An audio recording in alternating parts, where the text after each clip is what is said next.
நாளைய முதல்வர் எடப்பாடி வாழ்கன்னு சொல்லி எடப்பாடி சார் அவங்க பதுக்கி வச்சிருக்கக்கூடிய அந்த எம்எல்ஏக்களை புதுச்சேரியில் போயிட்டு பார்க்கும்போது அங்கே கோஷங்கள் எழுப்பப்படுது.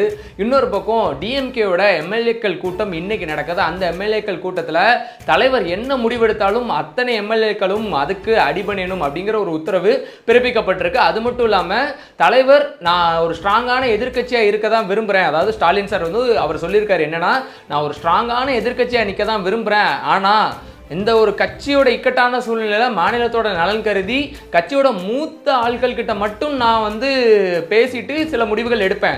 அப்படி நான் எந்த முடிவு எடுத்தாலும் அதுக்கு நீங்கள் கட்டுப்படணும்னு சொல்லி அவங்களோட எம்எல்ஏக்களுக்கு ஒரு சின்ன உத்தரவை பிறப்பிச்சிருக்காங்க. அந்த கூட்டத்தில் இது ஒரு 4 தீர்மானமாகவே ஏற்றிருக்கிறாங்க. அது கூடவே இந்த டிஎம்கேல ஜெயிச்ச எம்எல்ஏக்கள் யாரும் அவங்கவுங்க சொந்த ஊருக்கு போவேனா 10ஆம் தேதி வரைக்கும் இங்கே இருங்கன்னு சொல்லியிருக்காங்க. ஸோ அது என்ன 10ஆம் தேதி நீங்கள் எல்லாம் கேட்கலாம். அது எதுக்குன்னா இன்னைக்கு காலையில் திருப்பியும் கம்யூனிஸ்ட் கட்சிகளும் விசிக கட்சியும் ஸ்டாலின் சாரை பார்க்குறாங்க. ஸ்டாலின் சாரை பார்த்து முடிச்சுட்டு அவங்கவுங்க எந்த நிலைப்பாடு அப்படிங்கிறத சொல்லணும். ஸோ அங்கே திமுக என்ன சொல்லியிருக்குன்னா, எங்களோட கூட இருங்க அப்படின்னு சொல்லியிருக்காங்க. எங்களோட நீங்கள் தொடர்றதா நாங்கள் விரும்புகிறோம் அப்படின்னு சொல்லியிருக்கிறாங்க.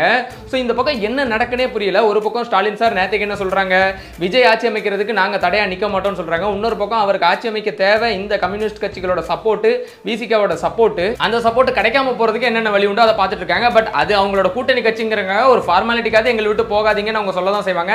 ஆனா இன்னைக்கு நடந்த தீர்மானத்துல ஒன்னு முக்கியமா பார்க்கணும். காங்கிரஸை வன்மையா கண்டிக்கிறோம், அவங்க முதுகுல குத்திட்டாங்க அப்படிங்கிற ஒரு தீர்மானமும் அந்த டிஎம்கே எம்எல்ஏ கூட்டத்தில் எடுக்கப்பட்டிருக்கு. அந்த 10ஆம் தேதி டைம் அப்படிங்கிறது என்னன்னா, நாளைக்கு கம்யூனிஸ்ட் கட்சிகள் அவங்களோட நிலைப்பாடையும் அதுக்கு அடுத்த நாள் விசிக கட்சி அவங்களோட நிர்வாகிகளோட பேசிட்டு அவங்களோட நிலைப்பாடையும் சொல்ல போறாங்க.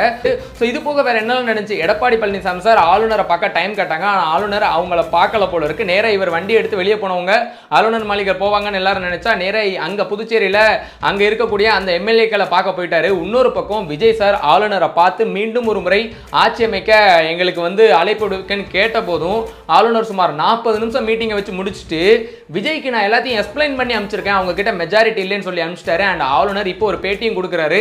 அந்த பேட்டியில விஜய் ஆட்சி அமைக்க நான் ஏன் தடுக்க போறேன், விஜய் கையில மெஜாரிட்டி இல்ல, ஸோ அவர் மெஜாரிட்டியோட வரட்டும், மக்களோட நலனுக்காக தான் இதை நான் பண்றேன், ஒரு மெஜாரிட்டி இல்லாத கவர்மெண்ட் ஃபார்ம் ஆகிறத நான் விரும்பல அப்படிங்கிற மாதிரி அவர் சொல்லியிருக்காரு. அவர் மெஜாரிட்டியோட வந்தா ஏன் டிஎம்கே ஏடிஎம்கே அவங்க சேர்ந்து மெஜாரிட்டியோட வந்தா கூட நான் பண்றேன்னு சொல்லியிருக்காங்க. இன்னொரு பக்கம் டிஎம்கே ஒரு 2வது ஆப்ஷன் வச்சிருக்காங்க. அதாவது கட்சி தலைவர் என்ன முடிவெடுத்தாலும் அதை செய்யணும்னு சொல்றாங்கல்ல, அந்த 2வது ஆப்ஷன் என்ன அப்படின்னா ஏடிஎம்கேலேருந்து யாரையாவது முதலமைச்சராக நிறுத்திக்கிட்டு அதுக்கு வெளியிருந்து வாக்களிக்கிறது அப்படின்னு சொல்லி எல்லா இடமும் பேசப்படுது. ஸோ இதுதான் இன்னைக்கு பரபரப்பாக நடக்கக்கூடிய அரசியல் நிலவரம். ஸோ நீங்கள் என்ன நினைக்கிறீங்கன்னு கண்டிப்பாக கீழே கமெண்ட் செக்ஷன் சொல்லுங்கள். அண்ட் அடுத்தடுத்த வீடியோக்களில் இன்னைக்கு நடந்த விவரங்களை இன்னும் சிறிது விஷயங்களை நான் உங்ககிட்ட ஷேர் பண்ணுறேன். பை.